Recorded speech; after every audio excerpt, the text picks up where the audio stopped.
The Philippines is the most difficult country to conquer. But why? There are 8 reasons why the Philippines is the most difficult country to invade by any power, although it was invaded numerous times in the past. But it's difficult, and I'm going to explain why later. The Philippines is an archipelago of over 7,000 islands, has historically proven to be one of the most difficult countries to conquer. Although Spain colonized the Philippines for more than 300 years, their initial conquest was fraught with difficulty. From the moment they set foot in the Philippines, they faced significant challenges, even reaching the shores. The Philippines is an island nation in East Asia. The country has a long history of being invaded and conquered. The Spanish first took control of the Philippines in 1521, following the Spanish-American War of 1898. The US invaded and conquered the Spanish. In World War II, Japan invaded the Philippines and controlled the country until 1945. The Philippines finally gained independence in 1946. Without further delay, let's explore the reasons why the Philippines is the most difficult country to conquer. 1. The Philippines archipelago nature makes invasion nearly impossible. One primary reason the Philippines is exceptionally difficult to invade is its extensive archipelago structure. With over 7,000 islands, the Philippines presents a formidable challenge to any invading force. Major population centers are located on larger islands like Luzon, Cebu, and Mindanao, but the country comprises numerous smaller islands as well. This geographic complexity creates significant logistical difficulties. An invading army would need to execute amphibious landings on multiple islands and then engage in continuous battles across different terrains to subdue the nation entirely. Amphibious operations are notoriously complex and risky, requiring the coordination of land, sea, and air forces. Defenders familiar with the local terrain and conditions have a substantial advantage. Moreover, maintaining supply lines over vast stretches of ocean is fraught with difficulties and vulnerabilities. The combination of these factors, geographic dispersion, the complexity of amphibious assaults, and the challenges of sustaining long supply lines, renders the Philippines an extremely challenging target for invading forces. 2. Harsh tropical climate. The Philippines' tropical climate significantly complicates any invasion efforts. The country's intense heat, frequent typhoons. The climate presents numerous challenges for foreign armies. These harsh conditions are not just physically demanding, but also strategically disadvantageous. The heat can cause dehydration among soldiers, reducing their combat effectiveness. The Philippines is one of the most typhoon-prone areas in the world, with an average of 20 typhoons entering its vicinity annually. These storms can disrupt supply lines, destroying infrastructure, and hinder military operations. Furthermore, the mosquito-borne disease, like malaria, has historically plagued invading forces. Symptoms like high fever, chills, and severe headaches can hinder invading forces' ability to invade, making it difficult to maintain an effective fighting force. Let's take a look at some examples. In the Spanish conquest, during their colonization efforts, Spanish forces often struggled with tropical diseases. Malaria and other tropical illnesses decimated troops, prolonging their military campaigns and complicating governance. In the Philippine-American War, US troops suffered from diseases like malaria and dengue, which significantly hampered their operations.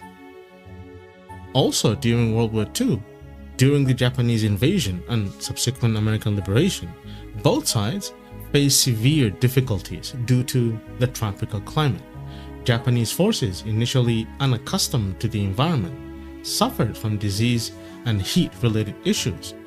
Similarly, American troops, although better equipped, still face substantial losses due to malaria and other tropical diseases. 3. Diverse and resilient populace.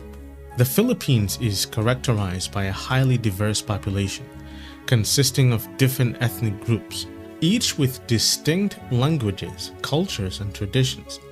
This diversity presents a significant obstacle to any conquering force attempting to impose uniform control over governance. The Philippines is home to more than 100 ethnic groups, including the Tagalog, Cebuano, Ilocano, Bicolano, Waray, and many others. Each group has its own unique cultural practices, social structures, and historical experiences. Furthermore, there are more than 170 languages spoken across the country. While the majority of Filipinos are Roman Catholic, there are significant Muslim populations, particularly in Mindanao, as well as indigenous animist beliefs and other Christian denominations. This religious diversity further complicates efforts to create a unified system of governance. Also, Filipinos have a long history of resisting foreign domination, from pre-colonial tribal conflicts to fighting against Spanish and American and Japanese colonizers. The people of the Philippines have consistently demonstrated resilience and unwavering spirit of resistance. Despite their diverse backgrounds, Filipinos have shown an ability to unite against common threats. This was evident in various uprisings against Spanish rule, such as the Katipunan-led Philippine Revolution. It's also worth mentioning that during the Spanish occupation in World War II, Filipino guerrillas conducted effective resistance operations. Let's take a look at some examples of resistance. During the Spanish colonial period, many revolts such as the Silang Revolt and the widespread Katipunan-led revolution, exemplified by the Filipino resistance against Spanish rule. These uprisings were often coordinated across different ethnic groups, showcasing a united front against the colonizers. Another example, during the Philippine-American War, Filipino forces, led by figures like Emilio Aguinaldo, engaged in both conventional and guerrilla warfare, resisting American occupation despite facing a technologically superior enemy. The Hagbalahap guerrilla movement played a crucial role in resisting Japanese forces. Their knowledge of the local terrain and support from the civilian population allowed them to effectively harass and undermine the occupiers. The combination of ethnic diversity, cultural richness, and a strong tradition of resistance makes it exceedingly difficult for any foreign power to conquer and maintain control over the Philippines. The populace's resilience and ability to unite against external threats ensure that any attempted conquest would be met with formidable and sustained resistance. 4. Strategic guerrilla warfare. Filipino fighters have a rich tradition of employing guerrilla tactics to great effect. These tactics have consistently frustrated and weakened larger, more conventional armies attempting to impose control over the Philippines. Filipino guerrillas excel in launching surprise attacks on enemy forces, quickly withdrawing before a counterattack can be organized. This approach minimizes their own casualties while inflicting damage on the opponent. Also, they often target infrastructure such as supply lines, communication networks, and transportation routes to disrupt enemies' logistical support and operational capabilities. The diverse and challenging geography of the Philippines, including dense jungles and intricate river systems, provide ideal conditions for guerrilla warfare. Local fighters leverage their familiarity with the terrain to evade and outmaneuver larger forces. For example, during the Spanish colonial period, the Philippine Revolution, the Katipunan, led by figures like Andres Bonifacio and Emilio Aguinaldo, used guerrilla tactics against Spanish forces. The revolutionaries conducted ambushes, sabotaged Spanish supply lines, and utilized their knowledge of local landscapes to resist Spanish control effectively. The same thing happened during the Japanese invasion. During World War II, Filipino guerrilla groups, including, played a crucial role in undermining Japanese occupation. They carried out strategic sabotage, such as destroying bridges and railways. They also conducted ambushes on Japanese patrols and provided intelligence to Allied forces. Their actions significantly weakened Japanese control and contributed to the eventual liberation of the Philippines. And not to mention the Moro Rebellion. In Mindanao, Muslim resistant fighters have a long history of resisting foreign rule, utilizing guerrilla tactics. They resisted Spanish, American, and Japanese forces. The Moro Rebellion against American forces in the early 20th century saw fighters employing hit-and-run tactics. The effectiveness of Filipino guerrilla warfare lies in its ability to inflict sustained damage on occupying forces, while avoiding direct large-scale confrontations that could lead to heavy casualties. This form of warfare is resource efficient and capitalizes on the local population support and intimate knowledge of the environment.